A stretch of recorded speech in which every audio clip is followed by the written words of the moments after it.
Саламатсыздар ма, құрметті менің YouTube оқырмандарым. Біз бүгін демалысты пайдаланып ауылға шықтық. Шалым, Астанадан келген немерелерім, келінім, өзім бәріміз ауылға шықтық. Біздің ауылымыз Түркістан облысы, Бәйдібек ауданы, Бәйдібек ата ауылы. Шымкент пен Бәйдібек ата ауылының арасы 150 километр. Міне соған жолға шықтық.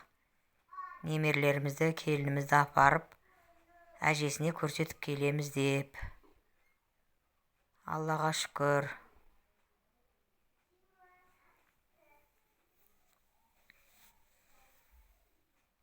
Міне біздің Бәйдібек ауданына жақындадық.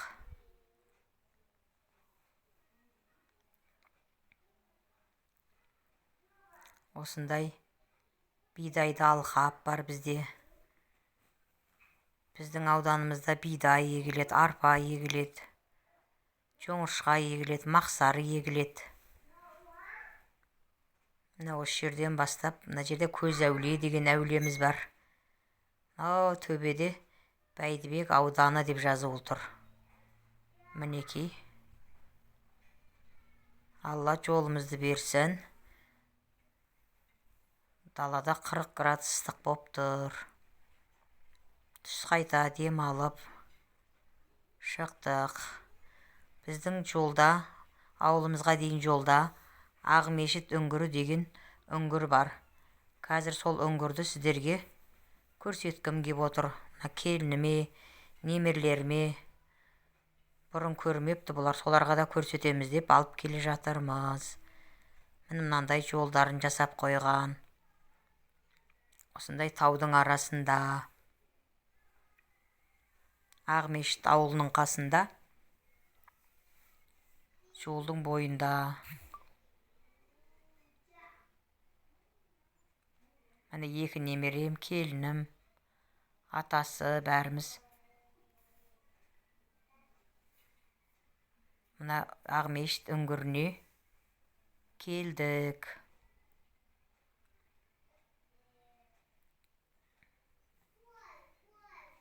Міне қазір сіздерге көрсетейін. Бұл жерде енді адамдарға барлық жағдай жасалған.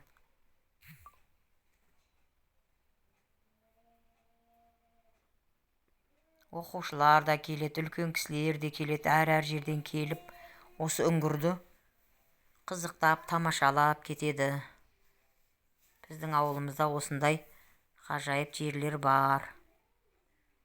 Мінекей қазір үңгірдің аузы мынау. Мына үңгірдің аузы.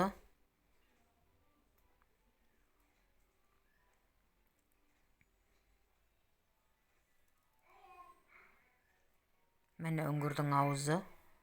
Бұл жерде бұндай ғажайып орын бар деп ешкім ойламайды бұны. Сол үңгірдің ішінде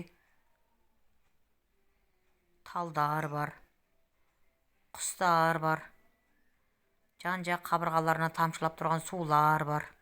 Мінекей мынадай текпішектер жасап қойған. Бұрындары осы жерде мына осы түсетін текпішектің өзі мынадай шынжыр арқандардан болатын. Енді қазір осындай саяхат орны болғаннан кейін мынандай темірмен осындай түсетін сатылар жасап қойған. Мінекей талдардың төбесінен қарап тұрмыз қазір. Мына үңгірдің іші.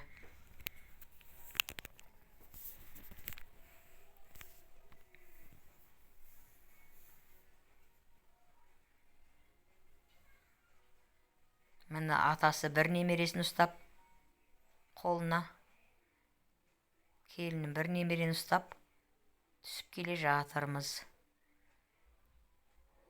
Енді Осының тарихын мен жақсы білмеймін, бірақ жер бетінен 100 метрдей жер астына түседі. Шамамен мен солай ойлаймын. Мынандай тұт талдары бар мінекей, мынау төбесі талдың. Біз әлі түсіп келе жатырмыз. 100 метр деп ойлаймын енді. Себебі іші бұның далада 40 градус ыстық болып тұрғанда, бұның ішінде 10-12 градус қана жылылық бар. Сап салқын, іші бір керемет.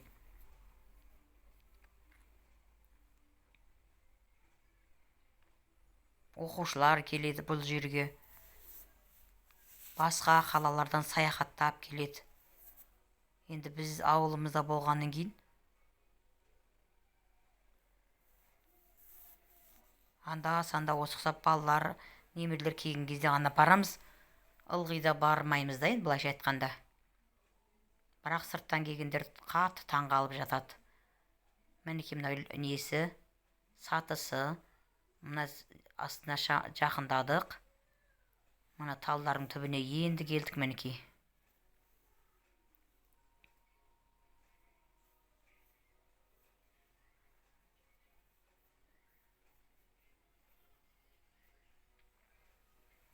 Әулиелі жер енді бұл жер, былайша айтқанда. Бұл жерге келіп садақа тастаймыз, Құран оқытамыз. Мінекей, енді түстік, көрдіңіздер ма? Мына талдардың астына енді келдік.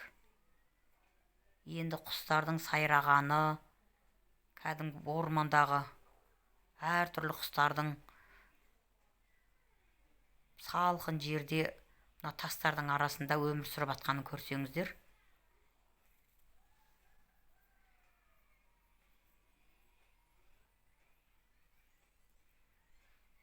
Енді ауданның өзі, мынаң дөңгелек ауданның өзі, енді білмей бір гектардай бар ау деймін. Мінекей қанша ішінде балалар саяхаттап қыдырып келген.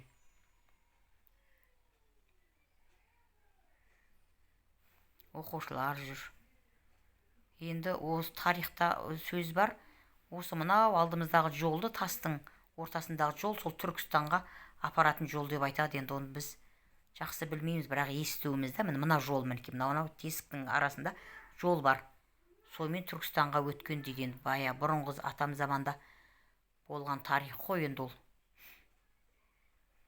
Іші сап салқын. Құстар сайрап жатыр. Топырақтарының өзі бір қара топырақ. Мінекей. Осы жерге келіп Құран оқытады. Дастархан жазып.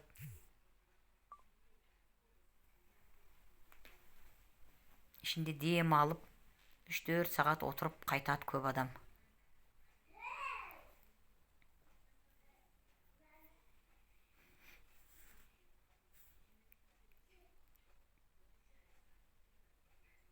Енді мынандай қабырғалар тастан, төбенің мына шығатын жеріміз анау ғана, көрдіңіздер ме? Мынау шығатын, жер бетіне шығатын, ана үңгірдің аузы.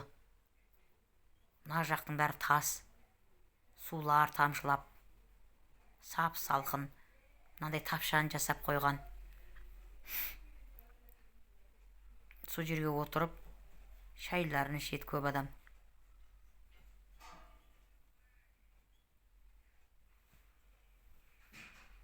Құстардың неше түрі бар. Енді мынаның іші қыстың күні жылы болады дағыны, жазда салқын болады. Сол себепті құстар кетпейді деп ойлаймын мен. Мінекей, оқушылар жүр. Айнала бүйтіп тастарды жағалап жүре берсеңіз кең өте. Мына жақтың бәрі ар жағы сай.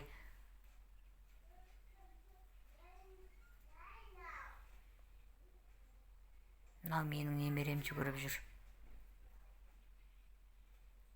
Мінекей үңгірдің аузын көрдіңіздер ме? Мынау ақ. Іші кең үңгір.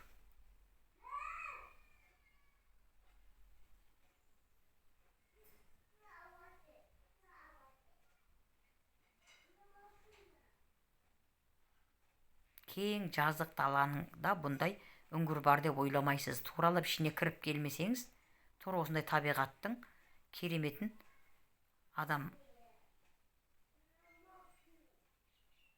көре алмайсыз. Сыртта бұндай сырттан мынандай табиғатты елестете алмайсыз көз алдыңызға. Төбенің бәрінде құстар орналасқан.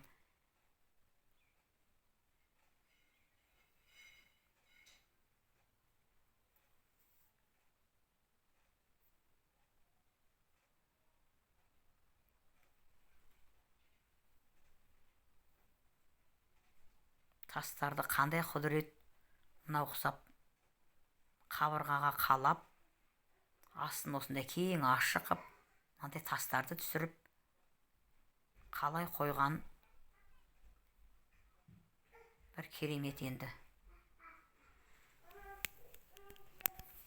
Міне біздің Бәйдібек ауданында осындай жерлеріміз бар.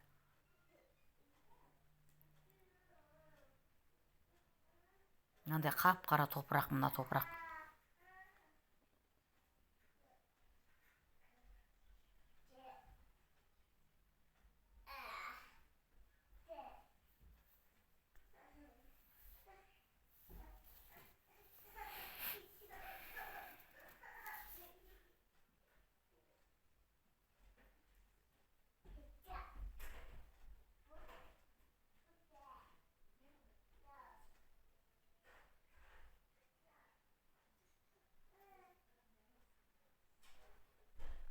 Сыртта бұл үңгірдің айналасында су жоқ. Бірақ мынаның ішінде су тамшылап тұрады. Енді құстар сол судан ішеді. Және мынау қара топырақтардан олар өздерінің керегін алып жейді ау деймін. Себеп тек қана осының ішінде шиқылдап, сайрап жатқандар. Сыртқа шығып етіп жатқанын көрмейсің. Мінеки ортада мынандай үлкен төбесі бар, мына жан-жағы мынандай сай. Сап салқын.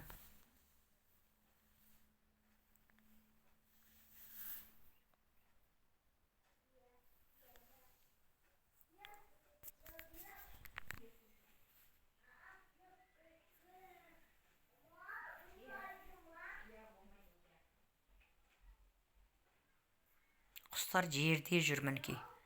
Сол жердің ана қара топырақтан құрт па бір нәрселер алып жейді ау деймін. Мынандай ана қабырғаларды ұя сап тастаған тастарды үңгір-үңгір қып кішкентай, содан ішінен құстар шығып жатыр.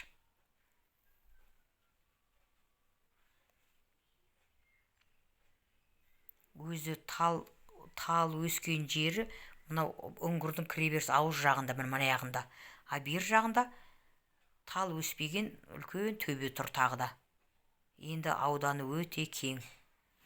Міне тал өскен жағы мына жақ.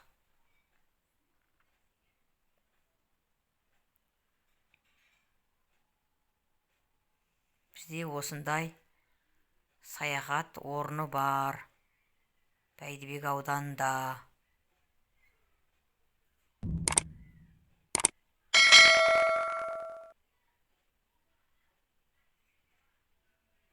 Немерелерім ойнап салқында шыққысы келмей жатыр.